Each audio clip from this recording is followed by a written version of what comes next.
Badan Pengatur Jalan Tol BPJT Kementerian Pekerjaan Umum dan Perumahan Rakyat PUPR Danang Parikesit memastikan rekonstruksi Jalan Tol Trans Sumatera JTTS tidak membebani uang negara yang bersumber dari APBN. Rekonstruksi dilakukan pada ruas Bakauheni Terbanggi Besar Bakter dan Terbanggi Besar Pematang Panggang Kayu Agung Terpeka dan Kayu Agung Palembang Betung Kapal Betung.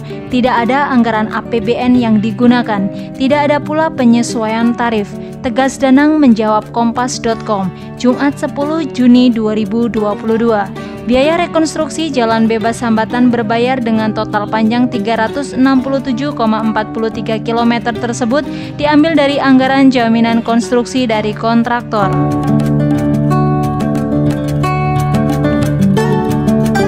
Menurut Danang, besarnya sekitar 5% dari nilai kontrak konstruksi. Jadi saat ini masih dalam masa pemeliharaan dan jaminan kontraktor. Kontraktor yang dimaksud adalah PT PP Persero Tbk, PT Waskita Karya Persero Tbk, PT Adikarya Persero Tbk, dan PT Wijaya Karya Persero Tbk yang mengerjakan ruas Bakter, dan PT Waskita Karya Persero Tbk yang mengerjakan ruas Terpeka dan Kapal Betung.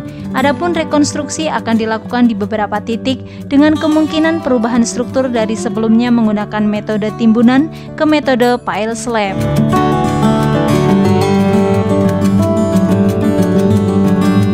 Hal ini untuk mengakomodasi penurunan tanah dan karakter tanah lunak yang mendominasi area pembangunan. Danang mengungkapkan perubahan jenis penanganan struktur tanah juga diterapkan di Jalan Tol Balikpapan Samarinda. Lepas dari itu, Imbudia, pembangunan ruas tol Terbanggi Besar Palembang yang merupakan bagian dari jaringan Jalan Tol Trans Sumatera JTTS telah memenuhi seluruh standar dan prosedur dalam rancangan teknis akhir RTA sesuai RTA. Dan ketika konstruksi tuntas dan lulus uji, diberikan sertifikat layak operasi SLO, cetus Danang.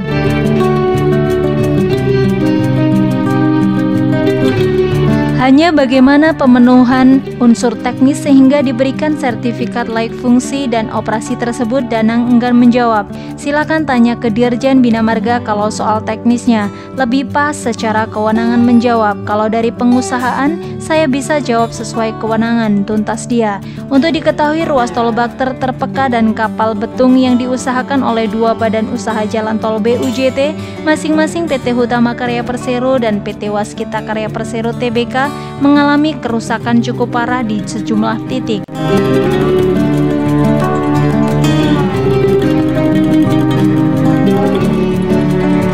Kerusakan ini menjadi pemicu kecelakaan lalu lintas dengan fatalitas tinggi yang menyebabkan pengguna tol meninggal dunia. Padahal usia jalan tol ini belum lagi mencapai 5 tahun alias baru diresmikan pada tahun 2018 dan 2019 lalu. Karena hal ini pula Kementerian PUPR melakukan sejumlah perbaikan demi memenuhi unsur keamanan untuk dilintasi.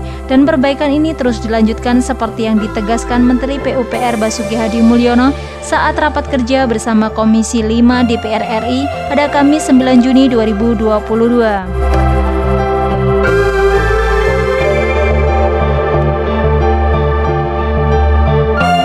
Tak hanya perbaikan, Basuki memastikan rekonstruksi juga dilakukan agar kondisi fisik jalan tol cukup baik, aman, dan nyaman untuk dilintasi pengendara.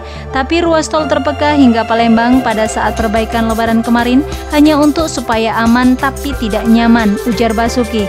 Sebab kala itu perbaikan ruas tol tersebut difokuskan untuk keamanan jalan. Baru setelah Lebaran ini akan dilakukan perbaikan lanjutan secara mendalam. Sehingga setelah ini akan kita rekonstruksi, dibongkar semua, dan itu akan diganti strukturnya dengan pile slab. Akan diubah konstruksinya hanya beberapa kilometer, tungkasnya.